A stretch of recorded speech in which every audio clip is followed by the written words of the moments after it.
sesudah saya lempar gereja, lewat 1-2 hari saya mulai rasa sakit. Tuhan izinkan saya sakit. Shalom saudara terkasih dalam Tuhan Yesus Kristus. Salam jumpa kembali bagi saudaraku seiman sekalian dimanapun saat ini berada di seluruh Indonesia dan juga di luar Indonesia. Saya berdoa roh, jiwa, dan tubuh saudara dipelihara sempurna oleh Tuhan kita Yesus Kristus. Amin. Nah saudara, lewat di beranda media sosial saya seorang bapak yang berkesaksian ya. Namun kesaksiannya ini saudara sangat singkat ya. Saya lagi mau mencari kesaksian yang agak lengkap ya. Tetapi ada hal yang penting yang saya ingin sampaikan kepada saudara seiman.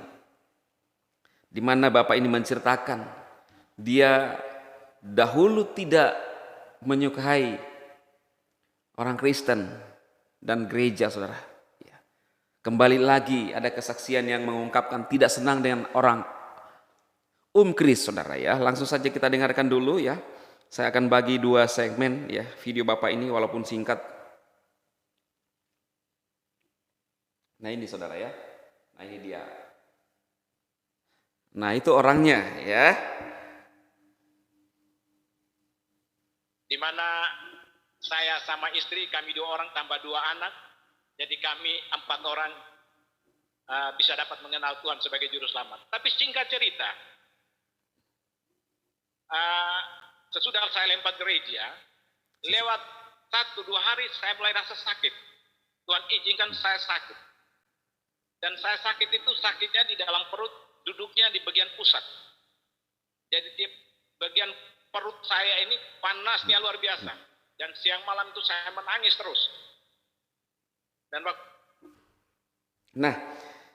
dia mengatakan bahwa ketika dia selesai melempar gereja saudara ya, maka setelah 1-2 hari dia merasa sakit di dalam perut, di bagian pusat saudara, itu kata dia, dan itu kesakitan.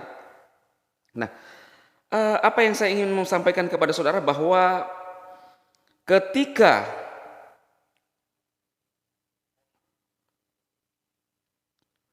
orang telah melakukan penganiayaan ya kepada orang-orang yang benar, maka itu ada akibatnya. Saya salut dengan bapak ini yang menyadari apa yang dia lakukan dan menyadari sakit yang dirasakan itu adalah akibat, kalau dibilang dalam judul video itu dikatakan kena azab ya, di dalam judul yang saya lihat di media sosial saudara ya. Jadi bapak ini menyadari dia menerima teguran daripada Tuhan Yesus setelah melempari gereja. Kenapa ada orang melempari gereja saudara? Karena tidak senang. Walaupun gereja tidak mengganggu orang itu, umat gereja tidak mengganggu orang itu, tapi dilempari. Kenapa? Ada kebencoyan. Ya. Nah, di dalam Wahyu pasal 3 ayat yang ke-19 dikatakan begini. Barang siapa kukasihi, ia kutegur dan kuhajar. Sebab itu relakanlah hatimu dan bertobatlah. Ya. Ini terjemahan baru ya saudara ya. Kemudian dalam Indonesia Literal Translation berbunyi seperti ini saudara. Siapa saja yang aku kasihi, aku tegur dan aku hajar. Karena itu giatlah dan bertobatlah. Jadi pengertiannya sama saudara. Ada orang yang menuduh bahwa kitab suci kita sudah diubah-ubah ya. Memang diterjemahkan dalam berbagai bahasa, tetapi pengertiannya sama. Tetap punya ajaran kasih ya, tetap Tuhan yang benar di dalam Yesus Kristus tidak berubah ya saudara ya. Jadi seperti itu. Nah Alkitab berkata bahwa barang siapa yang ku tegur, ku hajar, berarti ku kasihi. Bapak ini menyadari bahwa dia mendapat teguran daripada Tuhan. Berselang beberapa hari saudara.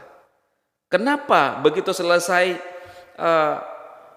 melempari gereja langsung dapat sakit?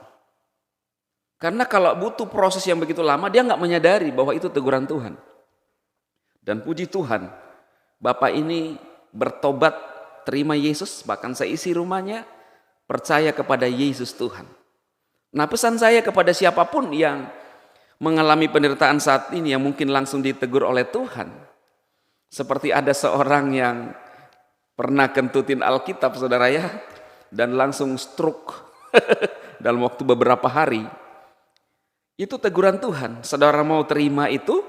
Kalau tidak, ya silahkan terus berkeras hati, dan saudara akan menerima ganjaran yang lebih sadis pada saat saudara tidak mau bertobat. Ya, itu sebabnya Bapak ini sadar dan mengerti. Dia menggunakan akalnya, hikmatnya. Orang-orang yang tadinya punya kebencoian, ya, tetapi bisa menyadari, saudara, siapa yang mengubahkan kalau bukan Tuhan dan Roh Kudus. Karena itu saudaraku, siapapun saat ini yang mungkin mengalami teguran Tuhan, sakit penyakit, kadang-kadang seperti yang diceritakan oleh Bapak ini, sakit itu teguran Tuhan, tiba-tiba di dalam bagian pusatnya itu sakit di dalam perut, panas. Saudara, Tuhan itu adalah Tuhan yang Maha Kuasa. Dia merubah saja sedikit bagian organ tubuh kita sudah merasa sakit. Ya. Percayalah saudaraku, serahkan diri sama Tuhan, bertobat, dan Dia akan memulihkan hidup saudara. Dan Dia ingin kita hidup menyembah Dia kepada Tuhan yang benar. Dia yang akan datang menyelamatkan kita dan menjemput kita sebagai orang-orang pilihannya. Saudara, silahkan men-share video-video saya untuk memberkati saudara seiman, menguatkan iman saudara seiman, agar mereka dikuatkan dan tetap teguh imannya sampai kepada kedatangan Tuhan kita Yesus Kristus. Tuhan memberkati saudara. Amin.